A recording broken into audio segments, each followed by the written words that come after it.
Hi guys, welcome back to Snakes and Adders Introducing Series. Today we're doing the spotted python from Australia. The spotted python is called Antaresia maculosa, was first described by Wilhelm Peters in 1873 as Liasis maculosus, then Antaresia maculosus by Wells and Wellington in 1984, and then Antaresia maculosa by Kluge in 1993.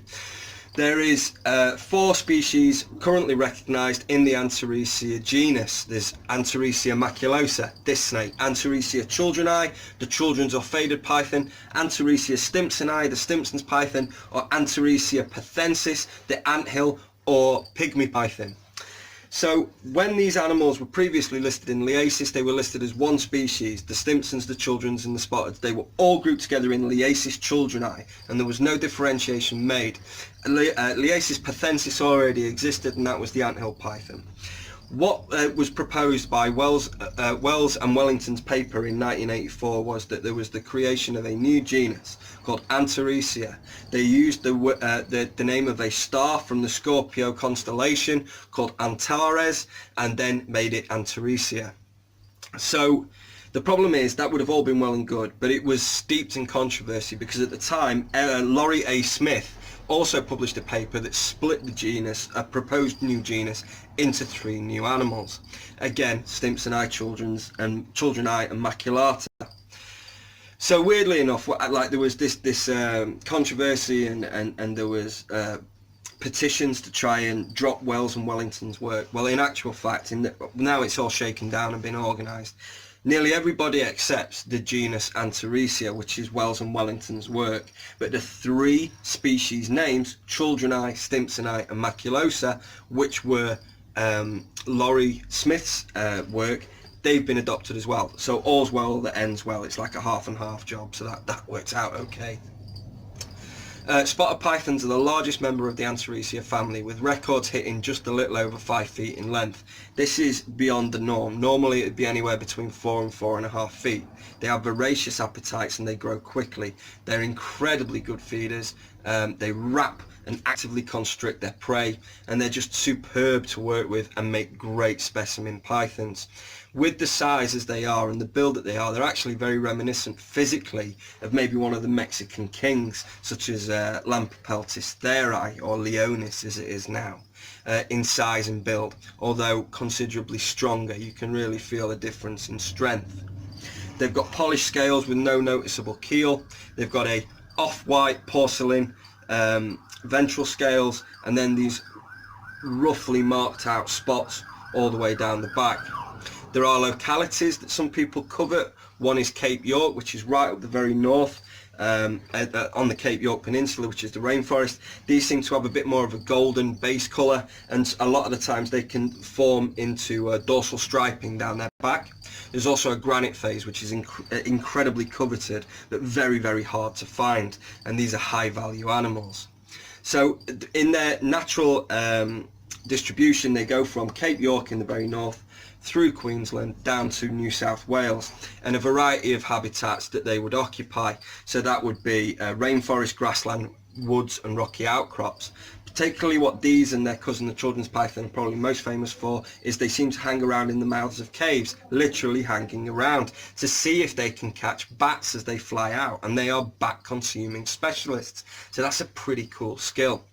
So biome therefore can be a bit variable because we've got rainforest at the top and we're going through grasslands and other the rocky outcrops and such. So this is a snake that will adapt and will change as necessary. We would probably like to provide a little bit in the way of humidity. We don't need it to be really, really wet like rainforest style, but certainly an occasional misting. We're probably going to use orchid bark or cypress mulch as the substrate so that we can spray it without the substrate rotting to help them shed their skin in one piece so it doesn't get stuck. These certainly aren't from the drier climates that the Stimpsoni and the childreni pythons are from.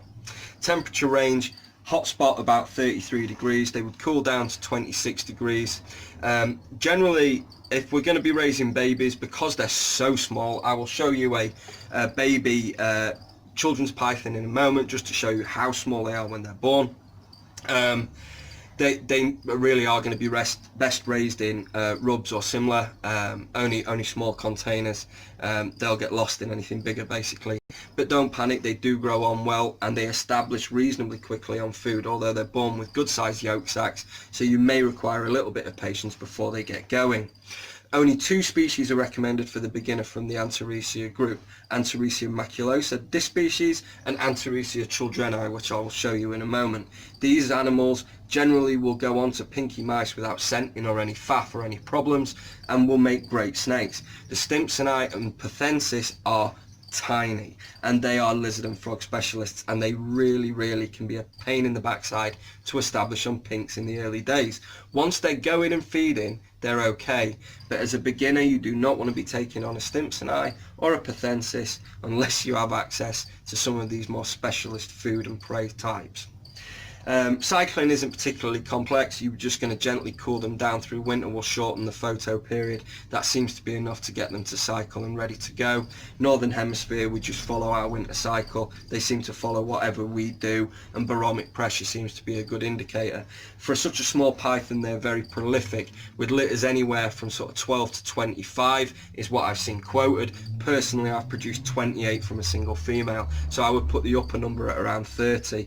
Generation after generation, we are raising big chunky females. Big chunky females make big chunky eggs, which make big chunky adults. So, you know, there may be a bit of artificial growth on the captive populations compared to the wild populations, and that might be why we're seeing slightly higher egg yields off captive females. So incubation is at 32 degrees Celsius, mixture of vermiculite 4 parts to 1. They'll hatch after 60 to 65 days. They will slip their own eggs, they will crawl out. Do not cut them, do not pull them. And they're just absolutely fabulous. Temperament can be a bit of a mixed bag with babies. They can be a little bit shirty, but they soon calm down and become one of the most tame pythons money can buy. Manageability, they are far hardier than royal pythons. They don't get respiratory infections anywhere near as often. They are incredibly active. They are semi-arboreal. They love to have a climb and a roam around a tank. So as far as interesting species within a vivarium go, you could do far worse than own a spotted python.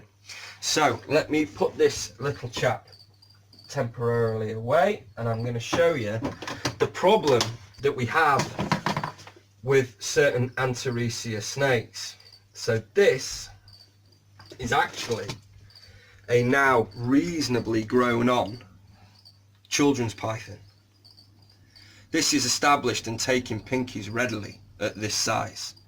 It was born a good 15-20% smaller than this. The issue that you face is this is the 3rd largest out of the 4 species.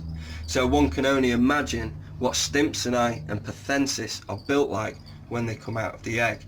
Hence our problems with getting them going on our standardized mammalian prey. Children's pythons come from slightly drier regions, and therefore they will shed with ease at nominal humidity.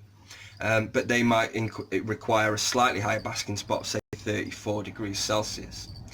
Again, really forgiving and a fantastic species to keep. If you're looking for something that's maybe a bit left field, you fancy a python but everybody's got a royal python, I want something different, then definitely consider one of the Antaresia species, Antaresia maculosa, the spotted python we've just seen, or Antaresia childreni, this children's python. We hope you enjoyed the videos. We'll keep the videos coming. Visit www.snakesandadders.co.uk to see what we're all about. Cheers.